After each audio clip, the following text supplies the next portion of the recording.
Hi all, ഇന്നൊരു Sunday mini വ്ളോഗാണ്. ഇതിൻ്റെ തലേ ദിവസം നല്ല ഓട്ടത്തിലായിരുന്നു. അപ്പോൾ ഇന്നിട്ടിരിക്കുന്ന ഡ്രസ്സ് ഇതെന്ന് പറയുന്നത് ചിക്കൻ കറിയിൽ തന്നെ അഞ്ചരക്ക കട്ടിലുള്ള ഒരു ടോപ്പാണ്, എ-ലൈൻ ടോപ്പാണ്. അതിലൊരു ജീൻസ് ഇട്ടിട്ടുണ്ട്. അപ്പോൾ ഇക്ക വന്നപ്പോൾ ഇക്ക ഇന്നലെ പോയിട്ട് ഫ്രിഡ്ജ് വാങ്ങിച്ചിരുന്നു. അപ്പോൾ അവരത് കണക്ട് ചെയ്യാൻ വേണ്ടി കൊണ്ടുതരാൻ വേണ്ടി വന്നിട്ടുണ്ട്. ഇതാണ് ഫ്രിഡ്ജ്, വേൾപൂളിൻ്റെയാണ്. കണ്ടില്ലേ ഗ്ലാസ്സൊക്കെ നമ്മൾ കംപ്ലീറ്റ്ലി ആ ഗ്ലാസ്സിൽ നമുക്ക് കാണാം, ഒരു മിറർ പോലെയാണ്. ഇതാണ് ഫ്രിഡ്ജിൻ്റെ ഉള്ളെന്ന് പറയുന്നത്. കണ്ടിട്ട് നല്ല ഫ്രിഡ്ജാണ് കേട്ടോ. സൈഡിലാണ് ഡോറ് വരുന്നത്. ഞങ്ങൾക്ക് ഭയങ്കര ഇഷ്ടപ്പെട്ടു. എനിക്ക് തോന്നുന്നു ഒരു 26,000 അത്രങ്ങാണ്ട് അറൗണ്ട് ആയിട്ടുണ്ട് ഈ ഫ്രിഡ്ജിന്. Double door ഫ്രിഡ്ജാണ്, വെർപൂളാണ്. മൂത്തുമ്മ വന്നിട്ടുണ്ട് ഈദായിട്ട് തലേ ദിവസം. പിന്നെ കടയിൽ പോയി, കടയിലെ ഹാൻഡ് വർക്കേഴ്സ് വന്നിട്ടുണ്ട്. ഇന്ന് പണിയുണ്ട്, അത്യാവശ്യം ഇതിൻ്റെ വർക്ക് നടന്നുകൊണ്ടിരിക്കുകയാണ്. ഇതെൻ്റെ കടയിലത്തെ മിററാണ്, മിറർ ഞാൻ വിടാറില്ല.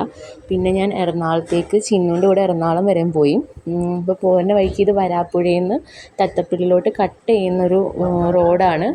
ഇവിടെ പള്ളിയൊക്കെ കാണാൻ നല്ല രസമാണ്. പള്ളി, സ്കൂള്, വീട്, ക്ലൈമറ്റ് നല്ല കൂളായിട്ടുള്ള കുറേ മരങ്ങളുള്ള ഇതിട്ടാ. പിന്നെ ഞങ്ങൾ പറവൂർ എത്തിയിട്ട് ബാംഗ്ലൂർ ജ്യൂസിൽ കയറി.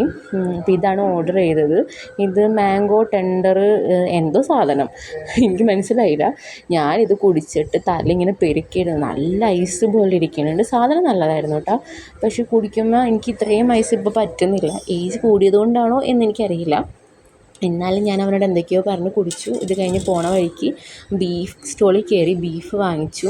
പിന്നെ തിരിച്ച് വീണ്ടും ഷോപ്പിലോട്ട്. അപ്പോഴേക്കും മുകളിലത്തെ നെറ്റിൻ്റെ വർക്കെല്ലാം കഴിഞ്ഞിരുന്നു. അപ്പോൾ അവനത് കാണിച്ചു തരികയാണ്, ഇങ്ങനെയാണ് വർക്ക് കഴിഞ്ഞിരിക്കുന്നത്. പിന്നെ ഇതിപ്പം ടോപ്പിൻ്റെ സ്ലീവും നെക്കിൻ്റെ വർക്കും നടന്നുകൊണ്ടിരിക്കുകയാണ്.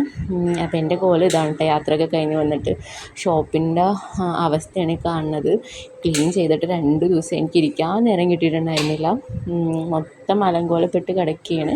ഇതൊരു 6 മണിയുടെ ടൈമൊക്കെയാണെന്ന് തോന്നുന്നു. 7 മണി 7:30 പണി കഴിഞ്ഞ് വന്നപ്പോൾ. പിന്നെ വരണ വഴിക്ക് പലചരക്ക് കടയിൽ കയറി നാളത്തേക്കുള്ള എല്ലാ സാധനങ്ങളും വാങ്ങിച്ചു.